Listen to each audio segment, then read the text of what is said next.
All right, this is Toby. And this is Sean. We're back. It's February 15th. We're back for episode number 6, I believe this is. And we got a lot of good new releases to discuss. Coming off of Valentine's Day. I don't want to make a giveaway, but someone's got a new album that I'm repping on my shirt. Anyway, so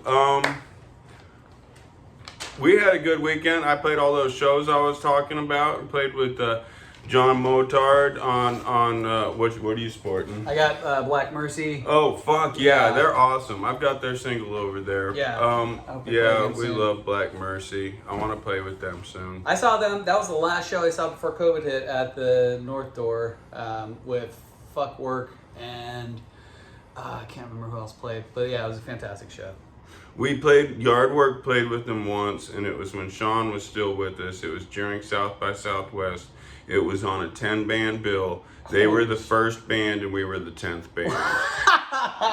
So, like, I can't watch 9 bands and then play. Yeah. Even if they're my friends, like, I'm too old. I don't have that in me anymore. Right. I did at one point. Like, I did when we played. Remember that show at the Zilker Park at the I think Motard's headlined in like '94. It had like I had a t-shirt on it forever. John Walker booked it and it had like 15 local bands. What? You I don't remember this? that. At the clubhouse, Zilker Clubhouse. What year was this? 94, 95. Wow. You remember that? I don't remember that. Did you go to the show at the I probably went. I just don't remember going. Veterans Hall? Did you play? No, you played that one with the Satans. Yeah, the Satans played that. Okay, yeah. Lower Class Brats were on. Anyway, I'm getting sidetracked. I think Lorium played that, and then Boy Wonder and American Psycho Band. Brownie Points. Wow, Brownie Points. Yeah. Gomez. And what were they called from the Crayons? From Corpus. From Corpus, and then a Temple band called Brick. Oh yeah, Brick played. Atwater. Jesus Christ, Tobe! I can't believe you I had the T-shirt. I looked at it a few times. Yeah, Beanpole. Beanpole. Yeah, they were a Temple band. So yeah. Yeah. No, I don't remember that. That was at the Veterans, and a lot of people still hate the Motards from that because. I hear they're doing shows a few again. people thought, yeah. So yeah, we played all Motard. So John Motard. We got a few new songs. We actually didn't plan on playing them, but Paul wanted to, and it's his birthday, so we did it. You allowed him. For better or worse. They were good. It was awesome. So we played with ex-Satanists who are old friends of mine, former members of, you know them, Egypt and Skate Death and Fuck Emos and the Dickens. Matt, and the Dickens and Jesus Christ Superfly, and they were awesome. They played a lot of old songs. They did Out of Sight, made me really happy. They did Rocket Scientist from this. Yep. They did a lot of stuff from Texas Toast. That was really awesome. They did a Pagans cover. That was fun. Which Pagan song did they do again? Dead End America? No. I can't remember. I can't remember. But it was good. Yeah, it was a fun show. Great. And then we played, and that was awesome. And then Saturday, Yardwork played with the Cops from Houston came up, and they were incredible. And then we played, and we had a real fun set. And then This Party Sucks had the record release for this record. And I think it's also just called This Party Sucks, like their first record, but it looks like this. It's got more going on the cover, and it's got all these songs on here. Kicked Out of Church, I'm reading backwards. This Party Sucks, Let's Love Coke, Living Room, Mosh Pit, You're Full of Shit, and Milfiker. So, they're awesome. They're like my favorite. I think they're the most fun band to see live. They're just punk as fuck, and someone's got to represent this end of the spectrum of punk rock, and I'm glad these guys are doing it here. Yeah, super fun. Really had a great time. Made me want to skate really bad. I would love to listen to this, like, skating a half pipe. I would totally kill myself trying to pull a trick. Because it's just super amped up, and it's fun, and it's goofy, but it's like great punk rock. So Mm-hmm. yeah, it was a lot of fun. It's all, a lot of people I've been playing with around town for What band was a Rich in while. again? Originally Cactus Smack Conspiracy, but then a bunch of hardcore bands. Rich, their drummer, fell off of my roof once. We were having an after-hours party on Avenue H after a show, and we used to have this ladder that went up to the roof, and we'd hang out up there, and he actually got up the ladder and then fell off the roof. And then years later, he was getting off the ladder, and he was okay. Everyone was real drunk, but that probably wasn't the best idea. This was a long time ago. This is in the 90s. And then later on, I was like, dude, you remember when you came over to my house and fell off my roof? And he was like, that was your house. I remember I fell off a roof, you know. The connection's been made. Yeah. After all these years, I've always wondered whose house I fell off. I love his drumming style. He just fucking goes all out, and it's total hardcore. Great. Amy sounds great on bass. They had a lineup change. Sam sounds great. And this is going to take us in a segue to our main thing we're about to talk about, is because when I met Sam, who's main dude who sings, plays guitar, and this party sucks, I met him because mutual friends set him and I up to go drive to Fort Worth to see this band, Napalm Death. Who's that? We're huge fans of. And I was going to drive up there on my own. And then my partner at work or someone got wind of that and was like, hey, I've got a friend who wants to go. So we went up, listened to Napalm Death the whole way there, and listened to, I believe, Weird Al and LL Cool J on the way back, and partied a lot. And then later on, I didn't meet him again until we all went to go see Iron Maiden together in San Antonio with some friends. And then later on, he formed a band. But yeah. It was like a blind... It was a blind rock and roll date. Blind bro date. Blind grindcore date. I love road that. trip. Yeah, and road that trip. was a good shit. We went to Fort Worth to Rail Club and saw Napalm Death with Municipal Waste. Wow. And there was a band from Denver called Speed Wolf that was very good, and they were like, we couldn't be happier to be the pussiest band on this bill. That's the best thing to say. That makes them the best band on the bill almost. Yeah, they were. They were like hard rock kind of. Everyone else was like grindcore. Yeah, that's hardcore. Cool. Anyway, good. Exhumed play. That was one of those bands. Was it Exhumed? It was from California. Anyway, they.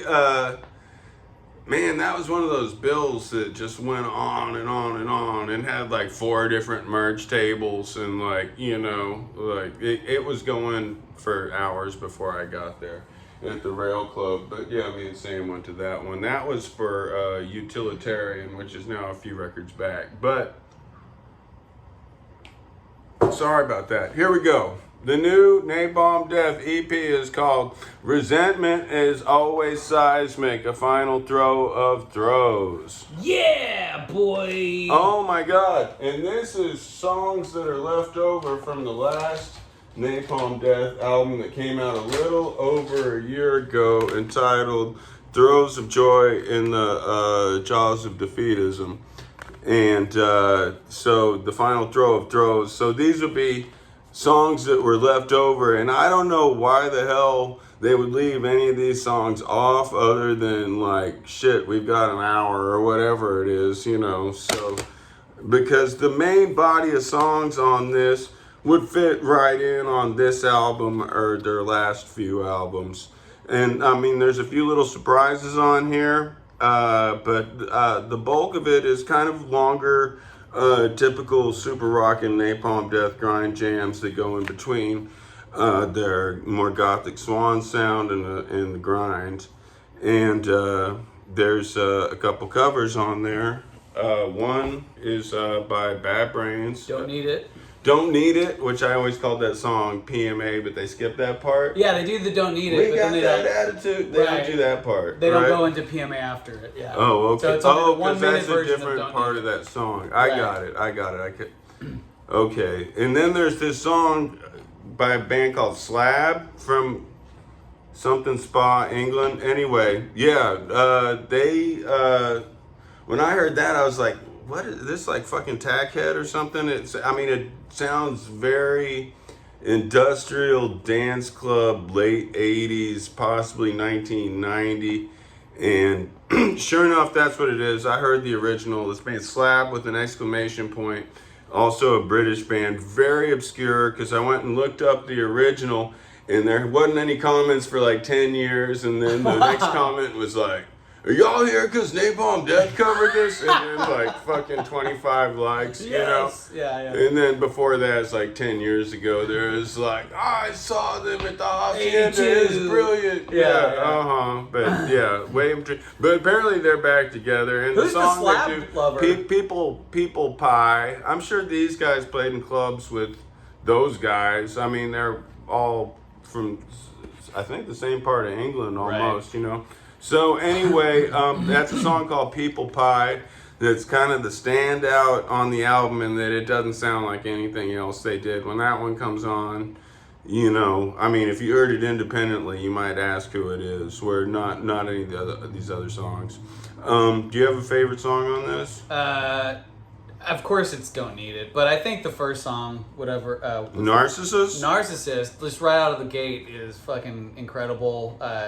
Yeah, and again, how can this be something that didn't make it onto a previous record? I don't know, and I don't know how they call it an EP, because it comes in at like, I think right at 32 minutes, something like that. Anyway. Yeah, I've put out full-length albums that are shorter than this, for sure. Right, but And this is their 21st EP, so like they're incredibly busy. They've been 18 now. Yeah. Right. So they've been on a run for a long time. I think I'm gonna count down how many fucking last Napalm Death albums have been great. I think that the current run that they're on started with Smear Campaign, which is my favorite album of theirs, right? And then Wait, like the new incarnation? No, fuck that. The fucking run that they've been on of kick-ass albums starts with The Code is Red, Long Live the Code. And then Smear. All these albums are like 4-star albums. They're all produced by the same guy. David Foster from Chicago. Yeah, and I mean, a lot of the body of the songs on these albums are kind of like the last fucking run of Motorhead albums, where it's like they're kind of interchangeable, but I mean, they've always got a few experimental parts, you know, that kind of define the character of the album. And then they're throwing these covers in there too to kind of mix shit up too, so it's really fun. Time Waits for No Slave was awesome. I mean, and this is starting, I mean, Code is Red, I mean, that starts like their later period, you know? So they've been through an early period. I don't need to tell everyone the history of Napalm Death, but I mean, starting 1982, and then they were like a singles band. They've had no original members for a long time. Shane Embry is the oldest member. He's on the second side of Scum, which came out in 87. Their first couple albums have Lee Dorian, then Barney took over. They went a little bit death metal, and then they had some classic releases, and then they went into a period where they slowed down, got kind of experimental, and sounded kind of like Helmet, and had some funky breakdowns. And those 3 albums are like kind of generally regarded as the weakest. They're good. I have them 3 in a set somewhere around here. And then they said fuck it, and they came out with The Code is Red and decided on a formula that they were going to keep forever, and it kicks ass. They had a few getting back into it, you know, but Enemy of the Music Business and stuff. What's the record with Smash a Single Digit? That came out in 2016. That's on. It was the show Utilitarian. We saw. Yeah, which is I saw that. So here, then after that is Utilitarian, and then Apex Predator. That's the yeah. That's the show we saw, right? Yeah, it was really good. Yeah, and I haven't seen them do anything from their last album. Oh, and then after that, they did this Coded Smears and More Uncommon Slurs, and this is like bonus tracks from like that whole period that I put there, like that run of like 5 or 6 albums, and it's 2 CDs. So I think that this new one is kind of like that, but for the last album, you know, Right. because it seems like they really cleaned out the closet on this one. I mean, it's a long listen, and there's all kinds of cool stuff on there. This is more concise, more digestible package, and it's more recent. But I don't know. I mean, how you would define these songs is like this one's going to go on, this one's not, because I think they're all up to a high caliber. Anyway, so another record I got with Napalm Death when I saw them when they were touring was Split, Napalm Death, and Voivod. And Voivod has a new album out that I wanted to discuss, and it's called Synchro Anarchy. It looks like that. It's so fucking good. This record's Did you great. like it? I loved it. Yeah, Synchro Anarchy. This is their 15th studio album. Again, the first song like kicks my ass. It's called Paranormalium. And where are they from, Toby? That song's great. They're from Saguenay? Saguenay, Quebec. Saguenay. Okay, that's so far up Quebec, the French speaking part of Canada. So if you went to Boston and drove straight north 8.5 hours, you would wind up in Saguenay, which they started off from another town, and then the three towns merged into a bigger city. Wow. I guess they grew into each other, and then the original town they were from is now a borough of Saguenay. And I should have written down the names of the boroughs, but I'm lazy. Anyway, they've been going. I mean, they got on my radar in the late '80s, with their progressive metal, and they have gotten more progressive lately, huh? It's very progressive, and the guitar work by Chewy is fucking insane. I don't know, it's really great, and definitely puts you in it grabs you and it puts you in just their realm of dissonant, like almost fuzzed out guitar mixed Space metal. Space metal, that's it. So yeah, it's a lot of fun, like solid all the way through. But remember what I told you at the show, if you buy the CD, great, like it's got nine insane songs, and it's close to like 47 minutes runtime.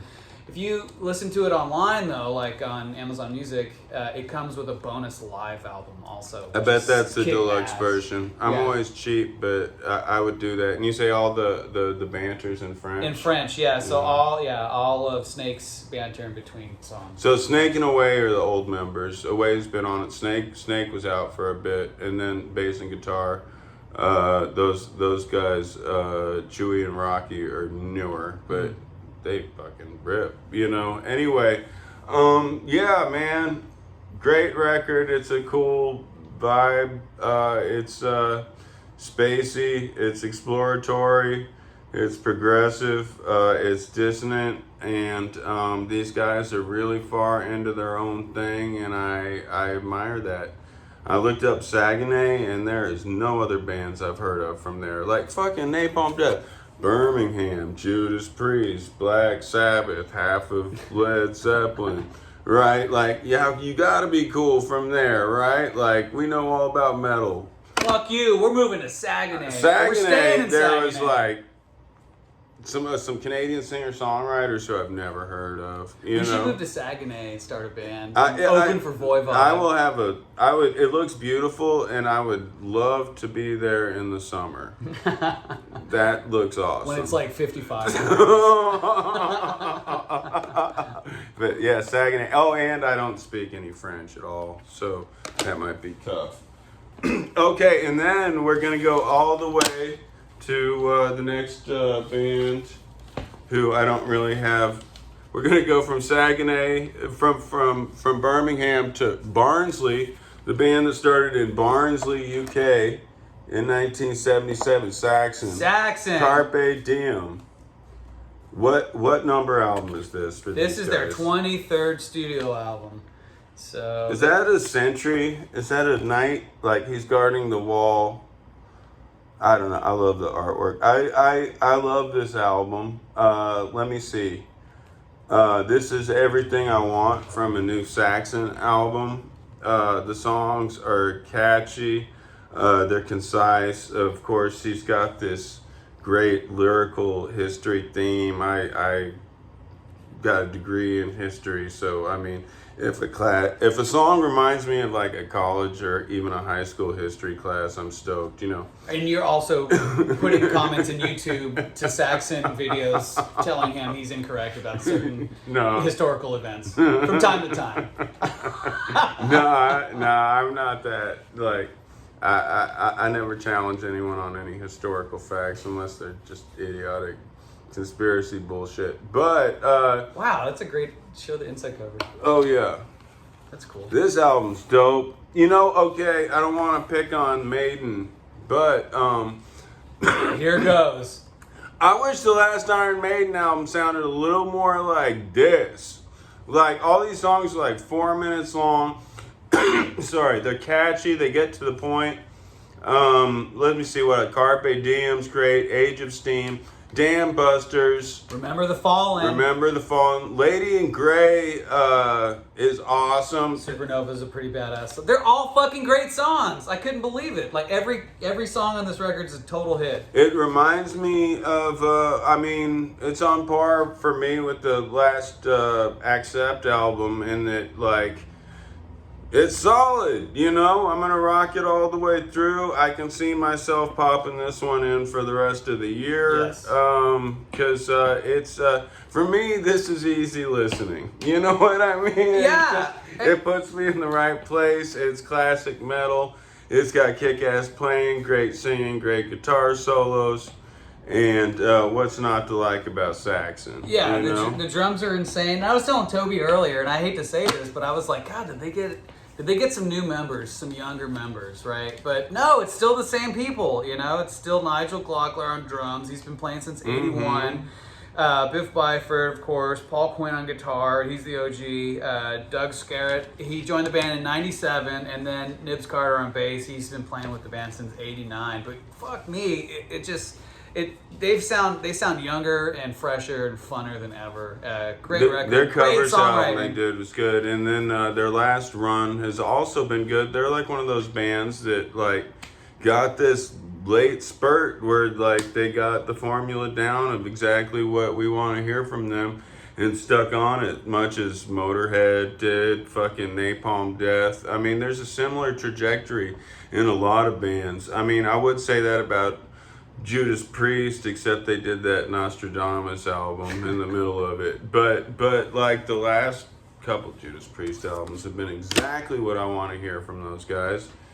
And I don't know how to segue into this. We got some bad news. I lost an old friend, a real loss to the music community. I'm talking about King Louie Bankston. What's to say? I don't want. When I think of Louie, I don't think of the music. I think of the guy. Like, the music is great, and when I put on these records, I'm not trying to downplay the music.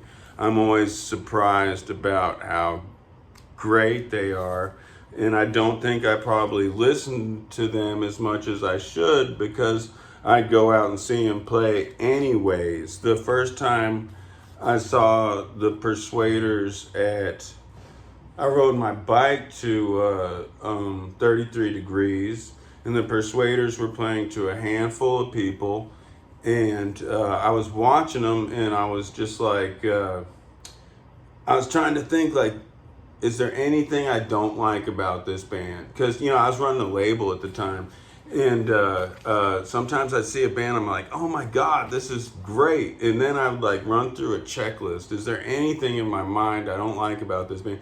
And the Persuaders like hit all my boxes. They were just everything I wanted to see. They were raw as shit. Louie is just, if there's one, if I was going to describe him in one word, it would be fucking wild card, like, the guy, I'm impulsive. I don't compare with him, but he was always very talented, very rock and roll, very nice. And I watched them play, and then 10 minutes later, we were all partying and back a 33 Degrees record store. And it was like hanging with my knucklehead friends that I know my whole life. And I mean, I'm not trying to play it off like, you know, I lost my best buddy because I haven't seen Louie in 10 years. But back at the time, I wound up booking some shows for him. And I was like the person he knew where they lived in Austin. So when he would pass through town, he would show up at our place, right? Yeah. And he showed up at our place. During a move, right? He and his girlfriend were moving to Portland. And then he came back and he had started a one-man band, and I booked them at Trophies. Yes! With a band called the McGillicuddies, which was like a metal band from New Orleans.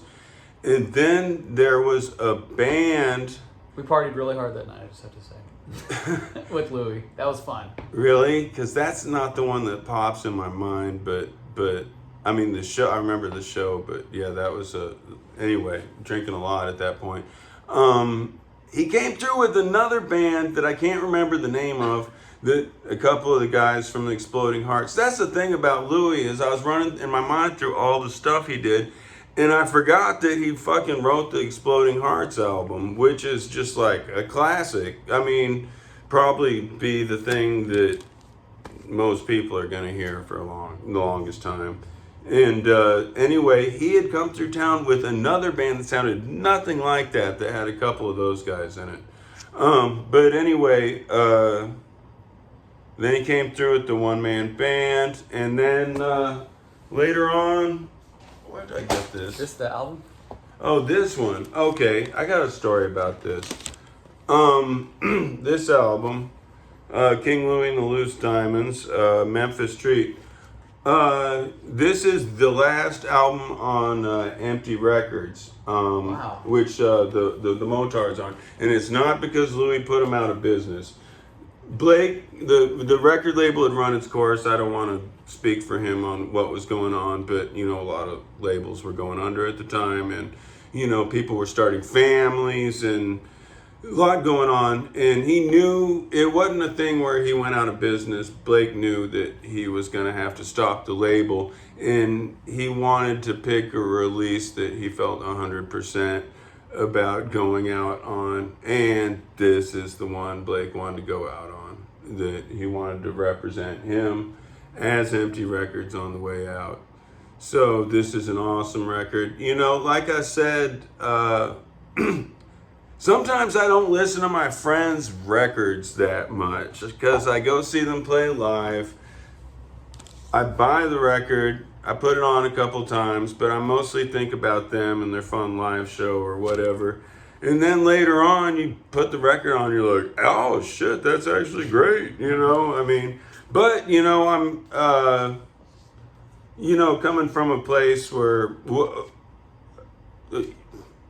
whatever, I was seeing him from early on, and he was a great guy to know. I haven't seen him in 10 years. Last time I saw him was at the Ballroom, and they were coming back from Goner Fest with a band from Portland with Johnny in it, but I can't remember much more than that. And we talked for a little bit, and where had he been living most recently? I think he was back in New Orleans, but I'm not sure. You know, the best was when I was up in Portland with the Richie Whites. I did get to hang out and watch him and Joe jam with 10-4 Backdoor like all day. They were trying to get that band together, and they were a lot of fun to watch. And I was surprised when more didn't happen with that band because it was a lot of fun. And I never saw them play live, but I saw them jam in Joe's basement for about 5 hours. And you know, like Louie is one of those tireless like rock and roll people you read about that's not like me. I mean, I'll practice for 30 minutes and want to take a break. I might take a break after 15 or whatever.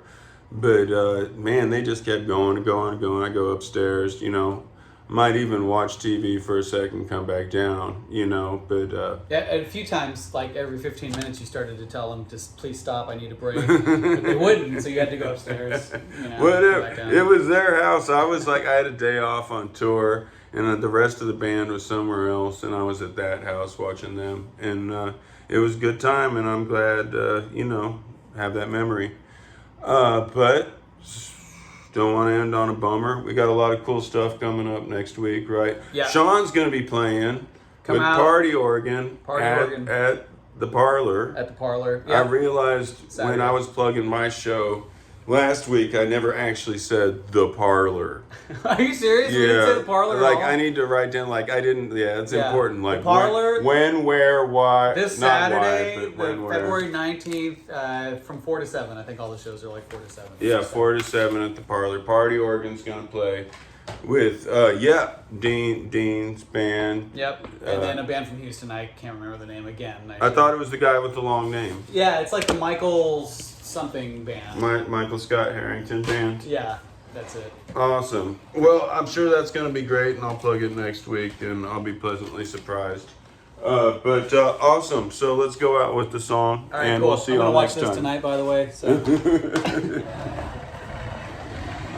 Oh, I got a new bass, too. Oh, man, Toby's new bass is the best. It's so beautiful. I thought my bass got stolen, and it didn't. Quinn just put it in the closet at the Parlor. Let me back this up so you can see me this time. But I bought a cheap one. Well, $350. It's so beautiful. I love it. All right, let's see if it rocks. Ready, Toby?